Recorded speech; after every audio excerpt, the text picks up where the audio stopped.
Are you watching what's happening in the world? The situation in Iran, and I've said this Wednesday, is not going to de-escalate. In fact, yesterday, Jerusalem had a fall in the old city of a missile. What's going to happen when one of those things lands on the Temple Mount and hits the Al-Assad Mosque? Who are they going to blame? They're not going to blame Iran. Oh, that was Israel. Israel set that up. Wait, watch. Heed my warning. Listen to my words. Okay? It's going to happen. That's what Iran wants. Iran is backed into a corner. Iran is ready to fight to the bitter end, and they are going to stop at nothing to turn it around on Israel. Watch. But I want you to look beyond the headlines. We look through this lens right here. But look beyond just the simple headlines, because there is a lot happening in the headlines. But what I want you to see is the convergence of what is happening in the world. Because while everybody's watching Iran and the situation in Iran, and I've read articles and information about how the Strait of Hormuz situation is going to bring about food shortages and so on. That's to incite panic and fear.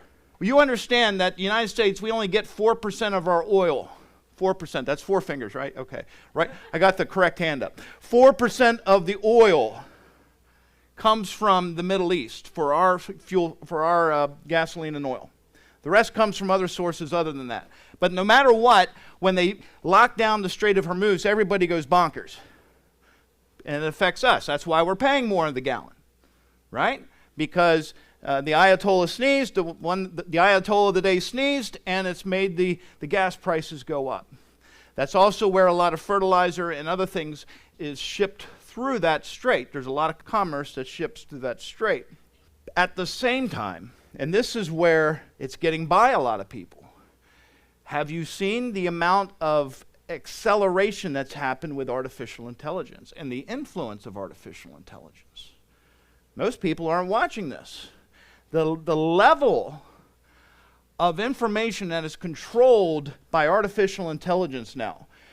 Andrea and I maintain YouTube channels. I have a YouTube channel for the church. I have a YouTube channel for Coming Soon Ministries. And for a while we were trucking, we got to follow views and numbers and stuff. And so we've been trucking this. And I was talking with another national speaker on the same issue just last week or a couple weeks ago. He's like, I'm being throttled. And so we're watching the same thing, where we were getting several thousand views on a single video. Now we're down to a couple hundred. Why? Because of artificial intelligence. It's managing what you see. You don't realize this, because most people are just doom scrolling when we can't sleep at night. We're like just going and doom scrolling for hours and hours and hours because we have insomnia, because we drank too much coffee in the morning and into the afternoon, and now the Ambien hasn't kicked in, so now we're doom scrolling. You're being monitored. Not only are you being monitored, you're being, how do I want to say this? What you're seeing is being manipulated. Good word there, Brian. Good word. Manipulated. This is happening on a massive scale. There's not some guy in a geeky corner somewhere in Seattle going, oh, let's keep these people from watching this. It's all artificial intelligence. It's all artificial intelligence. Why does that matter? Because as far as I'm concerned, when the closer and closer we get to the tribulation, thank God we'll be out of here, the closer and closer we get to the tribulation, the more and more control of information is going to be asserted. Simultaneously, we're watching anti-Semitism blow off the rails. No one's paying attention to it. All we see is the headline. Well, another synagogue got attacked. Well, this, well, that. And we want to blame impartially correctness, radical Islam. It goes beyond that.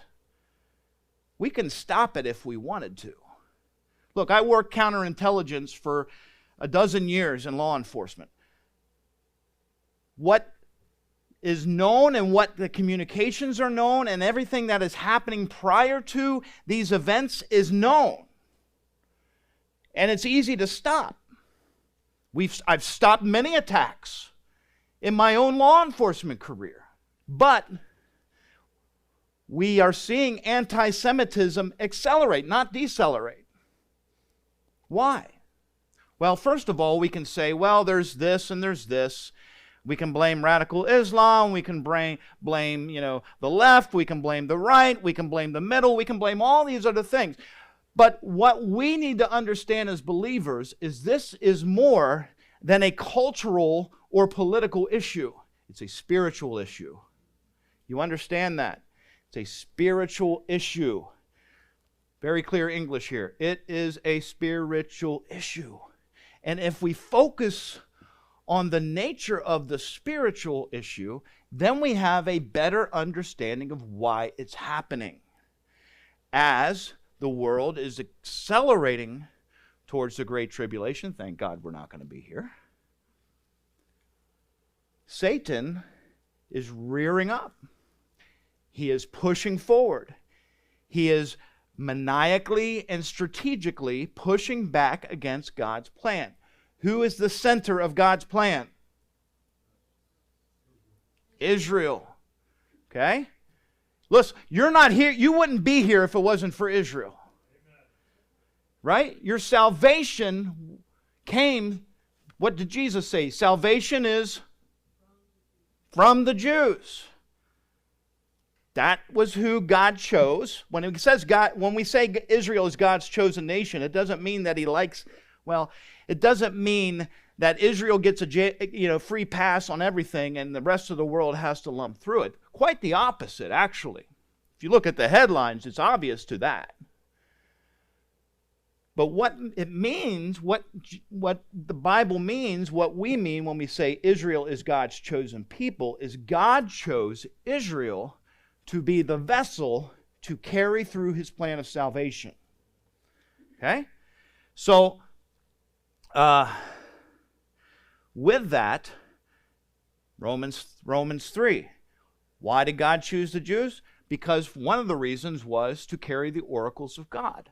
We have our scriptures because of faithful Jewish men who were scribes, who were prophets, who were historians, who kept these records in perfection. You can't find a rendition of Moby Dick that's as accurate as what these scriptures have. Okay? Secondly, they were covenanted with God for a land. We call that place modern-day Israel. It still is. Was 1250 BC Israel, and it still is today. The Temple Mount, chosen by God. Why? Because He's God. God is God, I am not. Why did God choose Mount Zion over New York City? Because that's where He chose. And you can find all kinds of explanations, but why is that the center, the spiritual center of the world? Because that's where God chose. And part of the reason was because He covenanted with Israel. Now, you can find all kinds of people that'll come along and say this and this and this about Israel. And you'll find people that'll tell you that 2% of the population is responsible for 98% of the world's woes. It's ridiculous. It's absolutely ridiculous. So don't buy into it. Right? Probably half of this room hasn't even met somebody that's Jewish. Raise your hand if you know somebody that's Jewish. Okay. 80% of this room knows it.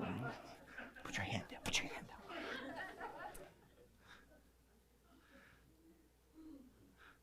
My point is, you guys are different. My point is that the narrative, now you see AI, you see the control of media, you see the control of what your doomsday scrolling in the middle of the night, you see all this, you see the control of the videos, you see the control of YouTube, and the narrative against Israel is accelerating.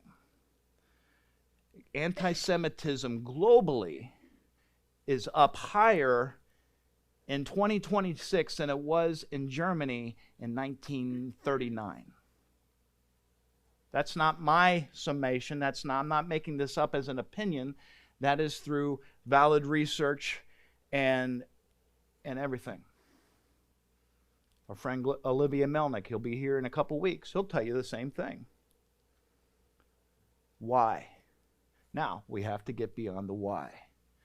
Because we have to get beyond the what to the why. Because God is moving forward. God is accelerating his pace. God is putting together, everything is converging into a point where God is ready to make the big move.